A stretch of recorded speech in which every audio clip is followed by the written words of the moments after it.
All right, Farm Boys viewers, we are at Fun Wheels in Oxford, Alabama. What's the address, Marcus? 1209 Snow Street, Suite E. 1209 Snow Street, Suite E. And they have become my go-to place for bike repairs, etc. They do great work. I dropped a bike off Saturday. I'm assuming that's my blue bike over there. Yeah, it's fixed. It's fixed. Okay. Now I'm just going to ask you a couple of questions. I always try to tell people, don't go to a big box store to buy a bicycle, like Walmart or whatever. Sure. Those bikes are going to be much heavier. They're not going to. I don't want to just. The quality of the mechanics that are putting the bikes together, there's really not a level there.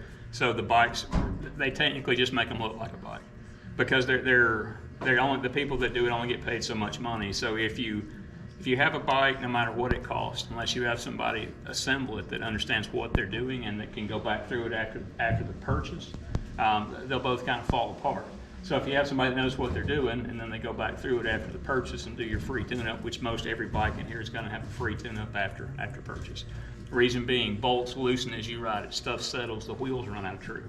Once the free tune-up's done, everything's kind of settled at that point, so thus your bike's pretty much good after that. And then it's just a question of if you have a problem, then we can help and try to make the problem go away. All right, Marcus. An entry-level bike. Let's say a parent was coming here. They got a senior in high school that they're going to be going to a 4-year college, and they want to get them a bike for zipping back and forth to class. Because when I went to Auburn, I rode a bike to class. Yeah. What's a good entry-level bike just for zipping around, like 2 miles to campus and things like that? Most people that are going to college, we put them on some kind of an entry-level mountain bike. Reason being, there's curves. Sometimes the terrain's not super great. So with a mountain bike, they can ride it on road, off road, and hit stuff that's a little bit more aggressive. If they run off a curb, it's not going to hurt the bike. Right. And so most of them start off on a basically your entry-level mountain bike. Okay. And what brands do y'all sell? Cannondale and Cannondale and Giant mainly, as far as that's our bread and butter bikes. We also sell Santa Cruz, Cervelo. We sell Marin, Transition, and Mondraker. okay. All those last names I mentioned are more upper end mountain bike stuff. Not going to be your thing you're going to take to college. All right. Now, I have a Trek mountain bike that I bought in 1989. It still runs, great, because you get what you pay for, don't you? Sure. Anything in life. Yeah, and their service here is great. And what was wrong with my bike? The back tire was out of round. What causes that? Hitting bumps and stuff? What causes it to get out of round? The bike that you brought in Saturday, the reason it was out of round is because you'd broken a spoke. I had broke a spoke. Yeah, so whenever you break a spoke, the tension on the wheel changes wherever the spoke breaks. So wherever that spoke's broken, the wheel's just going to run out sideways. Oh, okay. And go back and forth. So it can be, it's just an out of true issue, or you hit something, hit a pothole, something going too fast that was a big hit, and it can bend the wheel back. All right, like some places where the roots have pushed up the ladder. Yes, sir. Correct? Yes, sir. I'm sure you see that a lot. Yes, sir, all the time. Here with that. All right, now Otter here is 68 years old, or 67 or 68? 67. 67. Don't push me over the That edge. year. Do y'all sell like a comfort bike? Yes. Let's take a look. Yes, sir. Hey, this sign right here, was this put up just for Al? That sign was partially put up because the other guy that used to work here with me, we would race bikes around the store at night after we closed, which is really fun until you wreck and crash. And if you don't make the turn down there, you just knock a row of bikes over. So that kind of helped us get the sign set. So show us a comfort bike that. This is basically that. This is going to put you. It's a crank forward design, so meaning you can take off while you're still seated. Also, your body position, you are sitting straight up and down, so your spine is here. You're not bent over. You're in the most comfortable position as far as when you're seated and you're pedaling. Okay. The drawback to straight up and down is that after about 14 miles an hour, your body becomes like a sail, so it's catching the wind. Somebody that buys a comfort bike is not super worried about going 20 miles an hour on a bike, so it's not going to be a big issue. But that's the difference between a comfort bike and something that's a little more aggressive, that's a little faster, if you will. Hey, and I've talked about this to a lot of people. People that don't know much about biking, have no clue what a headwind does to you on a bicycle. A headwind will break you down. Sure, and on the Diga, the headwind will literally turn around and come back when you turn around and go back. You know Because what? I've had to do it before. I've ridden into the headwind, and then I was like, when I turn around and go back, it'll go away, and I turn around and the wind hits again, and I'm like, how does that work? I'm glad you're not the only one, because I feel like I'm going crazy riding that thing. No. It- No, you'll. I mean, I don't normally use a ton of foul language, but when you hit a headwind for 20 miles in each direction, you'll learn some new words. At least I did. So. Hey, now I've had some good athletes who are in good shape. You know, I have several bikes that will ride with me occasionally. Now I've rode so much, my butt never gets sore. And those people that have just rode once, just tell our viewers that your butt will get used to it. First of all, like when you get a bike and you're not used to the bike, your muscles are going to get sore.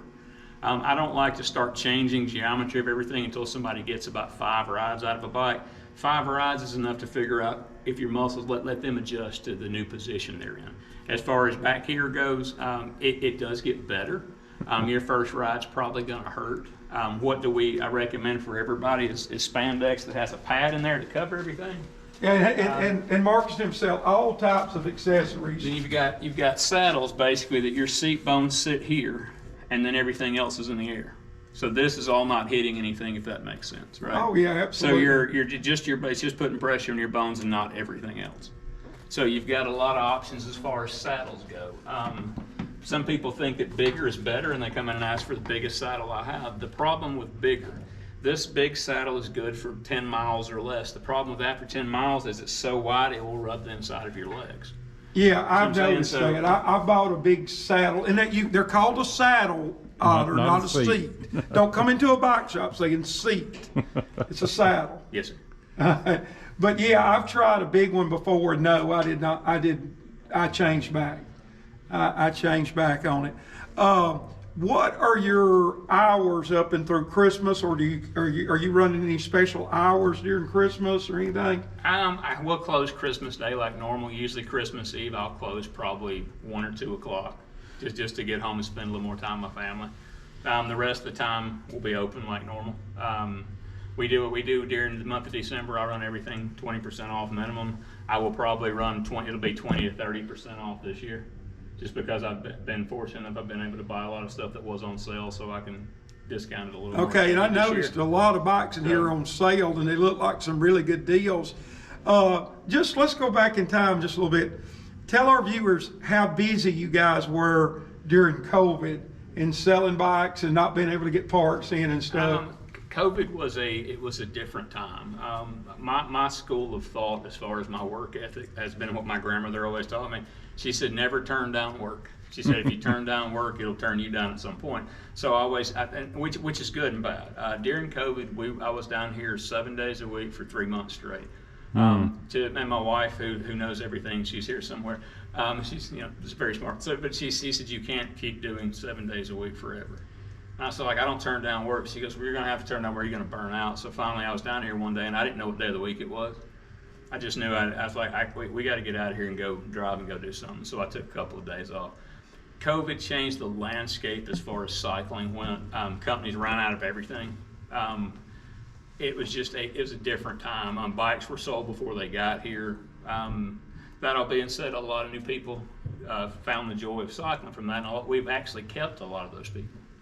So it wasn't that we lost everybody. We gained a lot of new riders, and and cycling's still growing. So COVID was good and bad, and now we're on the backside of what happened with COVID. Whereas some companies over manufacture, so that's why there's bigger sales. Right. It'll probably be another 6 or 8 months before everything levels off again, and we'll go back to what it was before. Okay, well that's very interesting, Marcus.